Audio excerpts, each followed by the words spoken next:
Well, must I say again, hello, ladies and gentlemen. This is Eddie Mark, spokesman and advocate of basic human rights for all people. This is that Saturday night before Sunday morning. And I really had made some plans to go out and do a little karaoke tonight. Maybe sing a little song by Johnny Rivers, Secret Agent Man, which I can associate that with the life and the mission of those who are led by a particular spirit. Or a song by Barry White that just the way you are. Another guy might have written the song, but I like Barry White's version. However, few interferences come along, and the only thing I can suggest the purpose of it is for me to be able to stand before you and share the message that I was given earlier, and kept putting it off because the message that I gave earlier, the last post I gave, it was so dynamic. I just wanted to take a moment, let that set in for those of you who are checking it out. But for those of you who are ready to move a little higher, I want to say this to you, ladies and gentlemen, about some of the fears that we run into dealing with life from day to day.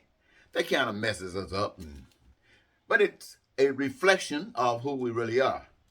And I'm sure you would agree that humans, they spend their entire life running from the truth. Their entire lives running from the truth. They rather live forever than face the truth. You heard people say, I want to live forever. Some of them say that. Some of them want to live to get 99 and keep on trucking. But you might ask, well, what is truth? Well, who knows? They don't know. They just think it must be something bad.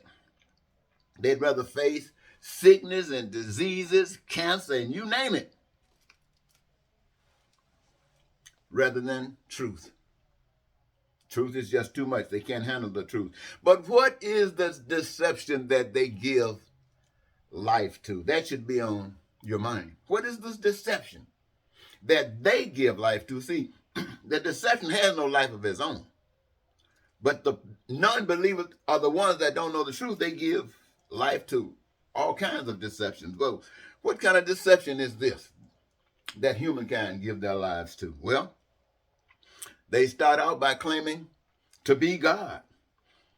And in that area, they wear names like the Pharaoh, like Caesar, like the king or the queen, maybe a dictator, a prime minister, or a president, maybe a pope or a preacher. But they have all failed to meet the standards, the basic standards of life. You know what? The people, they still hide. They still reject the truth of God. I want to tell you this, ladies and gentlemen. Everyone is a child of God, but we don't know it.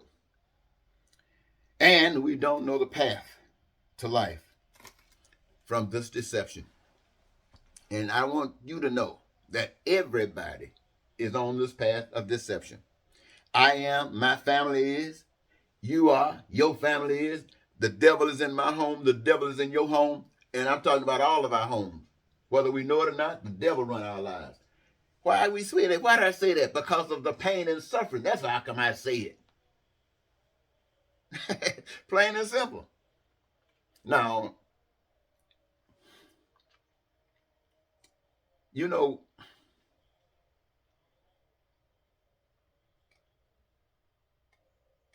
let me ask you something. You old men, let me ask you something. And should I just say old folk? Don't want to just talk to the men. I'm talking to old folk. Do you remember when you were young? Do you remember the kind of fun you used to have? Do you remember the things you used to do? You remember the kind of dreams you used to have? You remember going out on a date?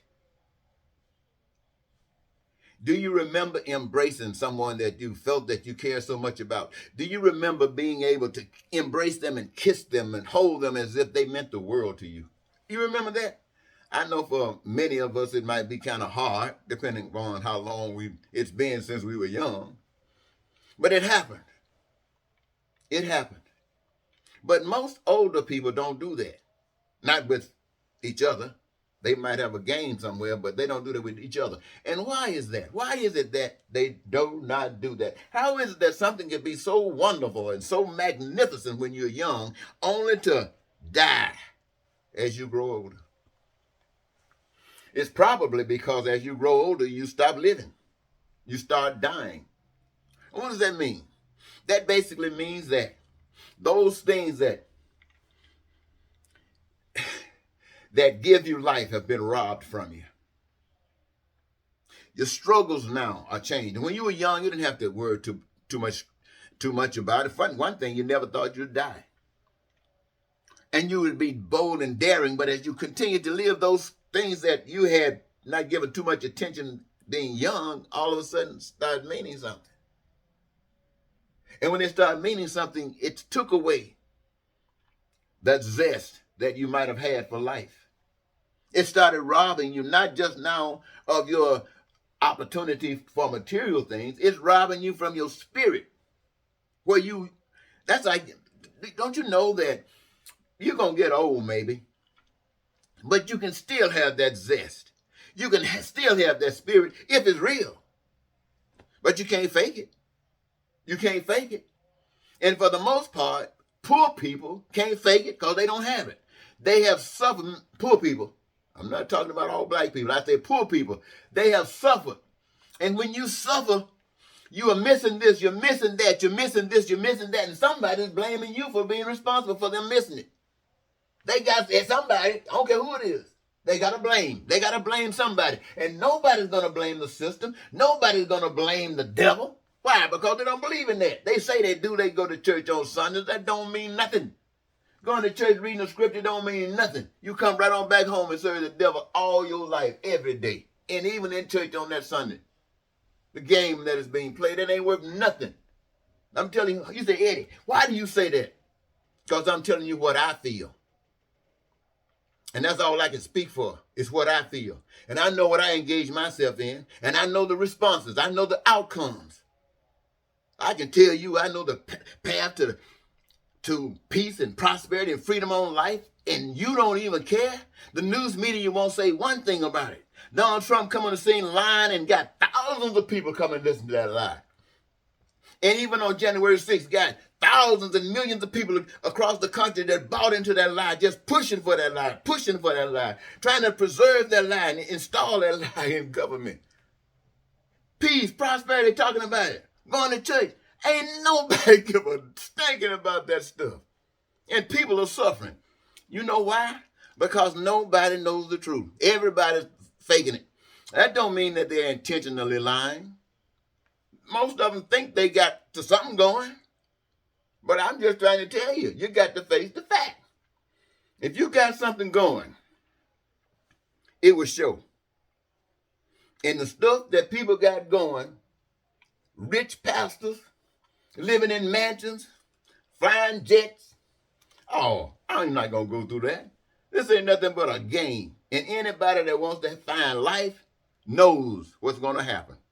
But they'll do it anyway, because whom much is given, much is required. But it's not going to help you. Why? Because you can't follow somebody out. You can't be led out. Moses can't lead you to freedom. Jesus couldn't lead you to freedom. He can say, I am the way, but he couldn't lead you to freedom. Malcolm X couldn't lead you to freedom. Martin Luther King couldn't lead you to freedom. Gandhi couldn't lead you to freedom. They can set an example. And then when they go, it's because their time is up. Now it's up to you. Now you got to make those steps. And how can you make the steps the same way they did? By being led by the Spirit of truth. You ain't got no Spirit of truth, you're going to stay in bondage. And you're going to get old. And you're going to be crippled. And you're going to die from this and die from that and die. Why? Because you're not listening to God.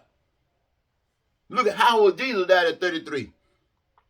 Martin Luther King and Malcolm, not 39. Look at me, 70-something years old. I ain't done a darn thing for God. Sitting around here fussing because you wouldn't listen. I can't make you listen. Well, I must have was doing something wrong because I'm still here. They still letting me live. So I must be doing something wrong. I want to apologize for doing something wrong, ladies and gentlemen. I've given it all I could basically could. When I was in the military, I turned my back on it.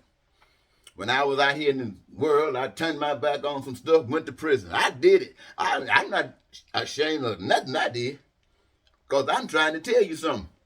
I still have failed. You still haven't listened. That's okay. I can't do no more than that. But I want you to know that maybe this is something that I was supposed to tell you tonight since I didn't get to karaoke. But it's all right. If I get a chance maybe to go to church tomorrow, I'll get a chance to go and listen to somebody that will benefit from what I have just said without me even repeating anything from it. Somebody else going to say it. I want to thank you so very much, ladies and gentlemen, once again for giving me this your time. I hope it has been a wonderful time for you. Right now, I think I'll pull my clothes off and go to bed. Bye-bye.